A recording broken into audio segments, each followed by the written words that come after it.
What's going on YouTube? DarkWorldMOFO here with the long-awaited Dark World deck profile of November 2015. I'm going to go over the deck real quick, hover over the cards, just in case some people are unfamiliar with them, and then I'm going to get into talking about the deck and the meta and etc. So, we have one beige, we have Blackwing Zephyros, which I will talk about, the standard 3 Brow, 3 Grapha, 3 Snow.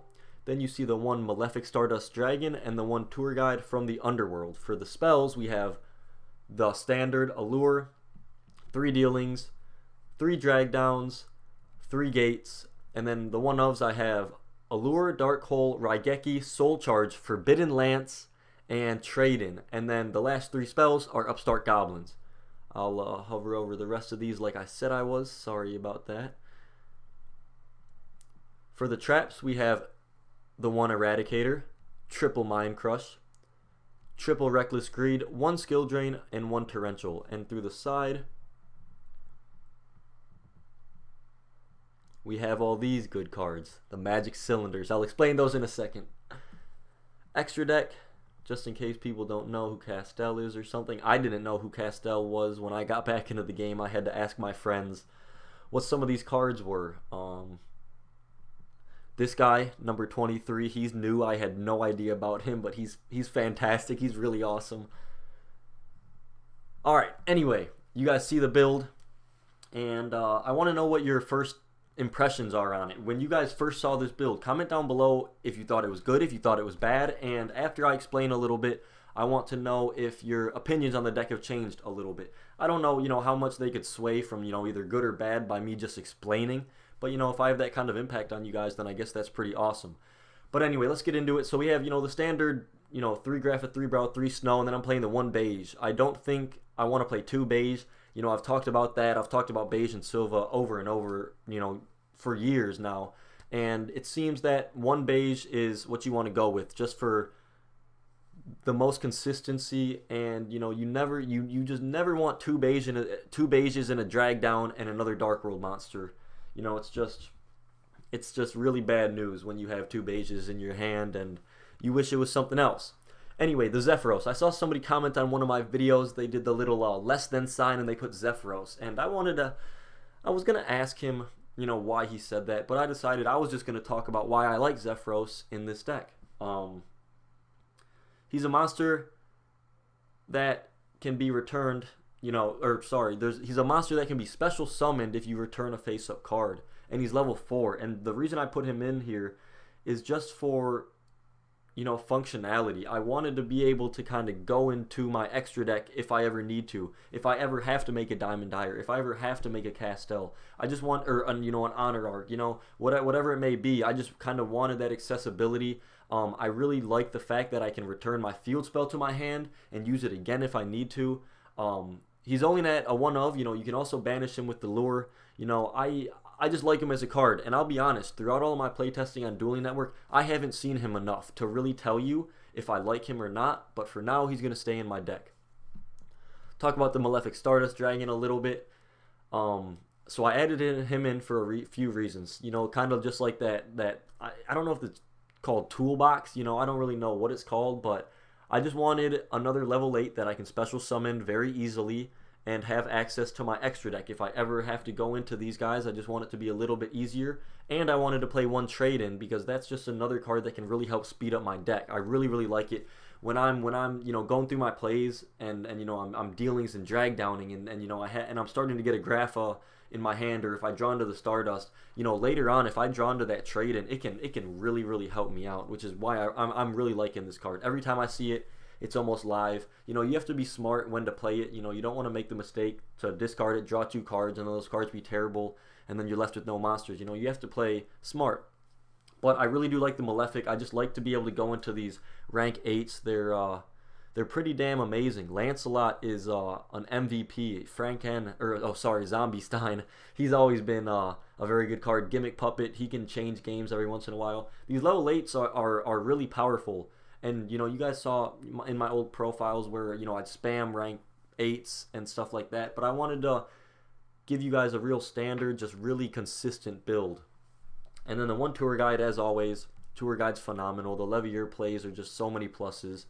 The spells are all pretty standard. Giving us Raigeki was huge.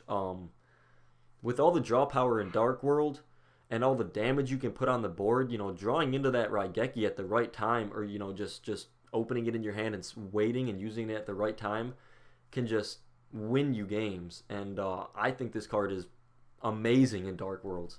Soul Charge, it's at 1 for a reason. I'd probably play 2 if I could. I don't know if I'd play 3, maybe in a different build. But at 1 in this deck, it's extremely good. 3 gates are standard. 3 upstarts are very standard. I want a 37 card deck always. Eradicator, this card, man, has always been one of my favorite traps. Just like Deck Devi, I love tributing Grapha and taking cards out of my opponent's hands. It's the best feeling ever, and they hate it, and I love it. It's really, really powerful right now. Getting rid of your opponent's spells or traps, whichever one you feel like you need to get rid of more, is exceptional. It can put you in just such a good position in the game and the match. It can make your opponent fear it. When Eradicator was at 3, man, I want Eradicator at 3. 3 Mind Crush, though. This card is phenomenal.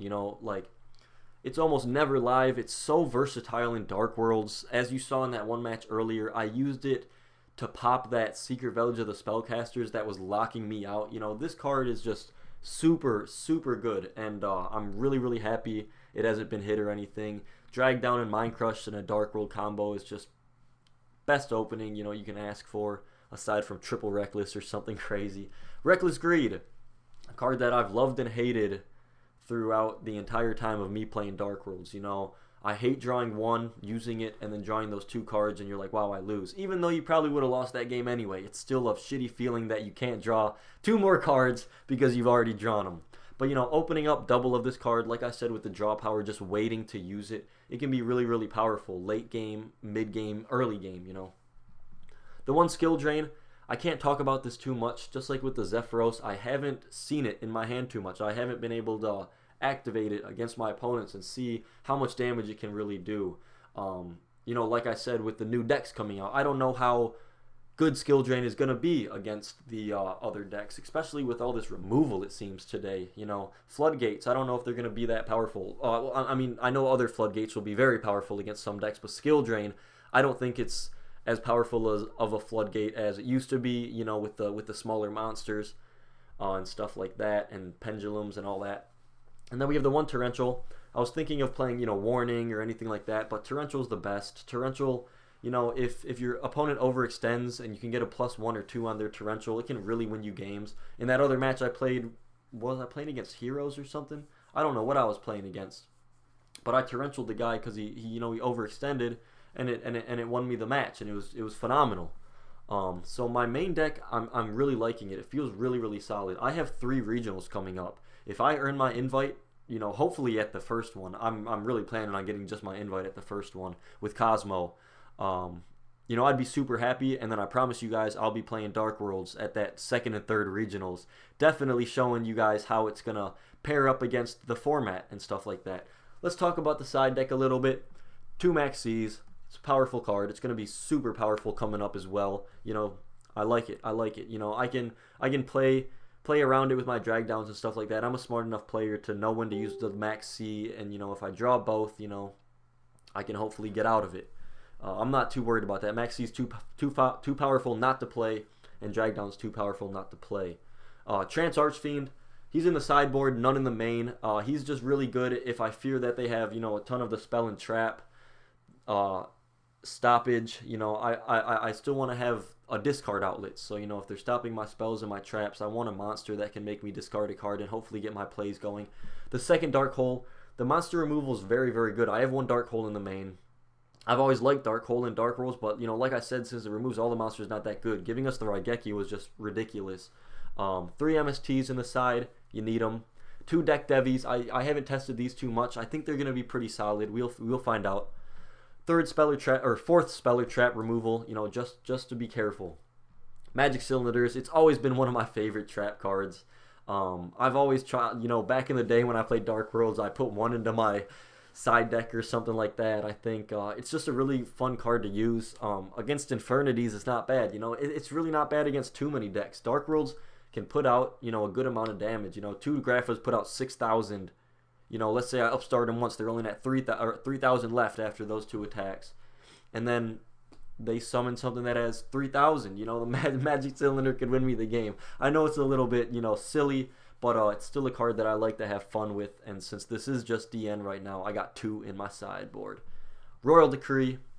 If I'm playing against something crazily trap heavy, I'll take out my traps and decree those bastards. Extra real quick, I don't have anything too special to talk about. You know, I just put different cards in. You know, I just tried to make the extra deck as different as possible, just so I have lots of choices. That's why I added the Zephyros. I want to be able to go in level 4s if, you know, I ever need to. You know, if the situation, you know, calls for it, then I'm glad I have it. I'm glad I have the Zephyros. You know, I can always side out the Zephyros. It's super easy. You know, you can't stress the little tiny 1-ofs in Dark Worlds too much, because Dark Worlds is already an inconsistent deck. Or yeah, I mean, yeah, it's inconsistent, and people are always trying to perfect it, but you really can't. You know, your 1-ofs are going to be your 1-ofs, what you want to play, and it really just depends on how well you draw. But I really like the Zephyros. I really like my deck. I hope you guys enjoyed my deck. Make sure to like, comment, subscribe as always.